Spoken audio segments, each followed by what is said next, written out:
আসসালামু আলাইকুম সম্মানিত দর্শক, আশা করি সবাই ভালো আছেন। দেশে এবং প্রবাসে যে যেখান থেকে দেখছেন সকলের সুস্বাস্থ্য কামনা করে আজকের পর্বটি শুরু করছি।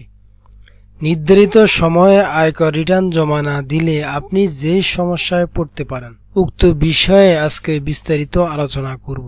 আইন অনুযায়ী ব্যক্তি পর্যায়ে করদাতাদের জন্য রিটার্ন দাখিলের সময় 1 জুলাই থেকে 30 নভেম্বর এবং কোম্পানি আয়ের রিটার্নের জন্য 15 জানুয়ারি পর্যন্ত নির্ধারিত রয়েছে।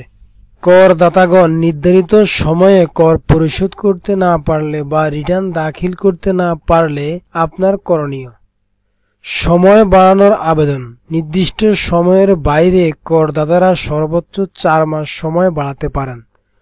সংশ্লিষ্ট সার্কেলের উপকর কমিশনার 2 মাস সময় বাড়াতে পারেন এবং অতিরিক্ত সময়ের জন্য যুগ্ম কর কমিশনারের অনুমোদন ক্রমে আরও 2 মাস বাড়ানো যেতে পারে।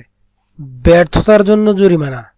যৌক্তিক কারণ ছাড়া রিটার্ন দাখিলে ব্যর্থ হলে উপকর কমিশনার সর্বশেষ নিরূপিত আয়ের 10% জরিমানা আরোপ করতে পারেন।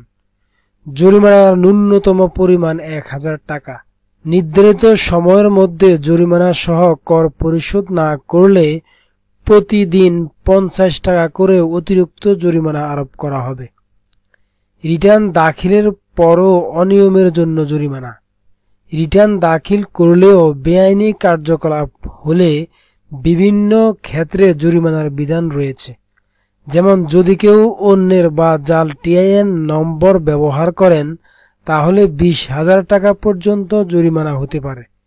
আয়ের তথ্য গোপন করলে বিভিন্ন হারে জরিমানা হতে পারে। আপিলের সুযোগ।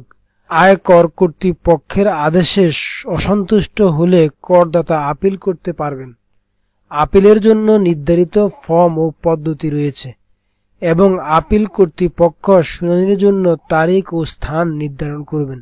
যদি কোনো করদাতা 30 নভেম্বর বা কর দিবসের পরে রিটার্ন দাখিল করতে না পারেন তাহলে অন্তত 6 ধরনের সুবিধা পাবেন না। কর অব্যাহতির সুবিধা পাবেন না, অর্থাৎ যে কোনো ধরনের কর অব্যাহতি প্রাপ্ত আয় করযোগ্য হিসেবে বিবেচিত হবে। করমুক্ত আয়ের সুবিধা পাবেন না। হ্রাসকৃত হারে কর প্রদানের সুবিধা পাবেন না। বিনিয়োগজনিত কর রেয়াত সুবিধা পাবেন না। আয়কর আইন 2023 ধারা 174 অনুযায়ী অতিরিক্ত কর পরিশোধ করতে হবে। আয়কর আইন 2023 ধারা 266 অনুযায়ী নির্ধারিত হারে জরিমানা দিতে হবে। আয়কর রিটার্ন জমা না দিলে আরও কিছু সমস্যা হতে পারে। নির্ধারিত সময়ে রিটার্ন জমা না দিলে পরবর্তীতে ট্রেড লাইসেন্স করতে পারবেন না। আয়কর জমা দেওয়ার তথ্য ভিসার জন্য প্রয়োজন হবে।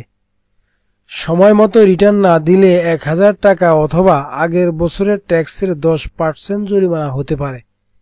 যেটি বেশি হবে সেটি পেনাল্টি হিসাবে ধরা হবে।